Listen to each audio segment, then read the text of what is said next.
Assalamualaikum warahmatullahi wabarakatuh. Perkenalkan, nama saya Cindy Melanie Tias. Nomor induk mahasiswa saya 2008105080. Saya dari Tadris Matematika kelas 1C Fakultas Ilmu Tarbiyah dan Keguruan. Di sini saya akan menjelaskan sedikit apa itu implementasi nilai-nilai dari Al-Qur'an. Seperti yang kita tahu, Al-Quran adalah kitab suci yang diturunkan oleh Allah Subhanahu wa Ta'ala kepada Nabi Muhammad SAW sebagai pedoman hidup serta petunjuk bagi umat Islam.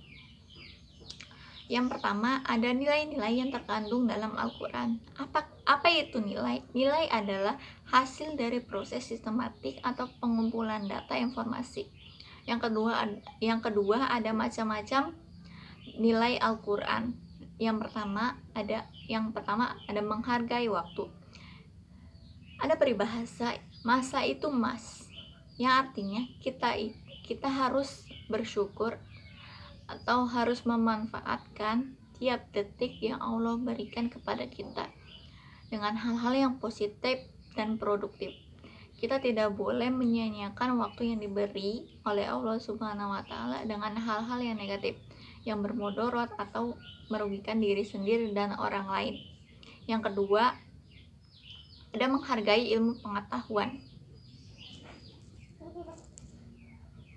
Menghargai ilmu pengetahuan dalam era zaman sekarang ini, teknologi itu semakin canggih.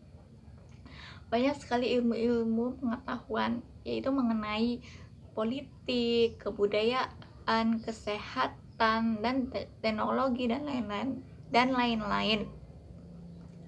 Oleh sebab itu, kita sebagai umat manusia atau umat muslim harus menghargai ilmu pengetahuan yang kita dapat dan yang kita beri. Seseorang yang memberi ilmu kepada orang lain itu harus bermanfaat. Ilmu yang diberikan itu harus bermanfaat, dan seseorang yang mendapatkan ilmu itu harus ilmu yang kita dapat itu diterapkan, dimanfaatkan dengan sebaik-baik mungkin. Janganlah menyalahgunakan ilmu pengetahuan itu yang negatif kepada itu akan merugikan diri sendiri dan orang lain. Dengan memberikan atau mendapatkan ilmu itu, kita akan mendapatkan hikmah dari ilmu yang kita dapat itu. Yang ketiga, ada memiliki budaya keras. Memiliki budaya yang kerja keras. Ada peribahasa, bersakit-sakit dahulu, bersenang-senang kemudian. Artinya, kita sebagai umat manusia dan umat muslim harus bekerja keras melakukan sesuatu itu atau pekerjaan itu tidak boleh setengah-setengah untuk mendapatkan rezeki atau ilmu yang didapat. Karena dengan kerja keras itu kita akan mendapatkan hasil yang memuaskan. Maka dari itu, kita sebagai umat manusia dan umat muslim itu tidak boleh bermalas-malasan. Kan karena tidak mungkin kan kita bermalas-malasan itu datang rezeki. Allah maha pemberi rizki. Bukan karena Allah memberi rizki itu kita bermalas-malasan. Dengan kerja keras itu, maka rezeki yang kita dapat itu dimudahkan oleh Allah Subhanahu wa Ta'ala. Seperti apa yang kita tanam itu suatu saat nanti akan panen, dan panen itu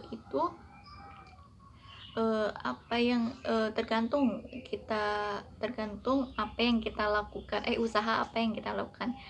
Kalau misalkan yang kita tanam tanaman itu yang kita tanam dengan bermalas-malasan, maka akan panen itu yang kurang memuaskan. Dan berbeda lagi dengan tanaman yang kita tanam itu dengan usaha yang kerja keras, maka panen yang akan kita dapat itu akan berbuah lebat dan seperti itu.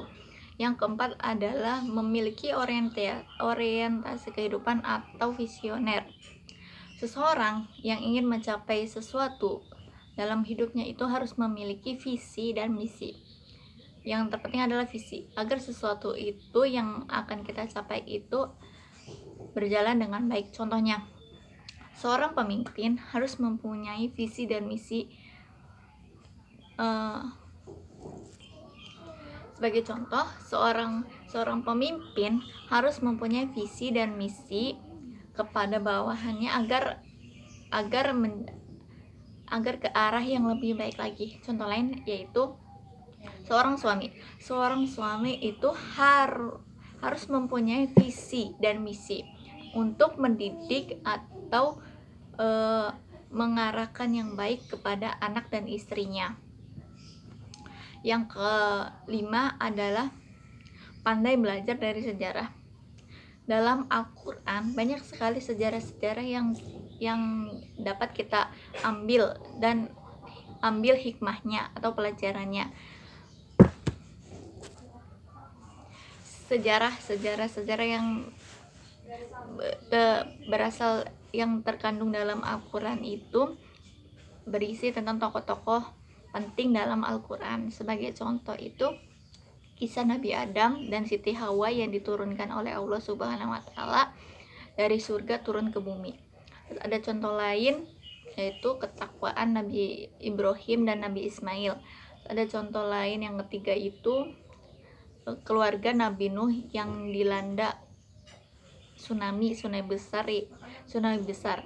Dan dari peristiwa tersebut kita dapat mengetahui dan mengambil hikmah pelajaran dari sejarah Islam yang terdapat dalam Al-Quran.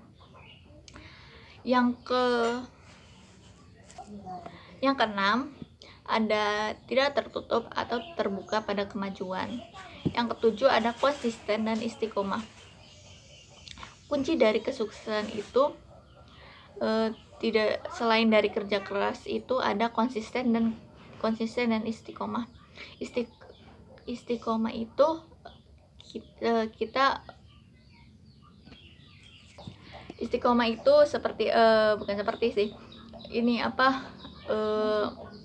kayak misalkan ibadah kita yang masih bolong-bolong, kita beristiqomah menjadi lebih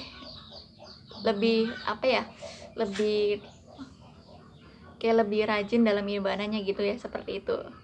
Dan seseorang yang konsisten atau mempunyai komitmen itu akan berpegang teguh dalam pendirian tersebut. Dan kalau misalkan ada godaan-godaan dari luar ataupun dalam itu, orang yang berkomitmen atau konsisten itu tidak akan goyah dalam pendirian tersebut.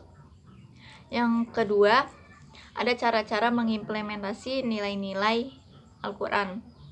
Yang pertama, menjadikan Al-Quran itu sebagai pedoman hidup bagi kita.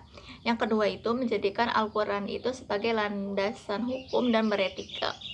Yang ketiga itu ada problematika yang muncul dalam kehidupan kita. Yang pertama itu kurangnya pengetahuan dan pemahaman terhadap nilai-nilai Al-Quran. Yang kedua itu kurangnya kemauan umat manusia itu terhadap nilai-nilai Al-Quran. Yang ketiga itu salah dalam mengimplementasikannya. Oke, sekian dari materi yang dapat saya sampaikan. Mohon maaf bila ada kata-kata yang kurang berkenan atau yang kurang berkenan. Wassalamualaikum warahmatullahi wabarakatuh.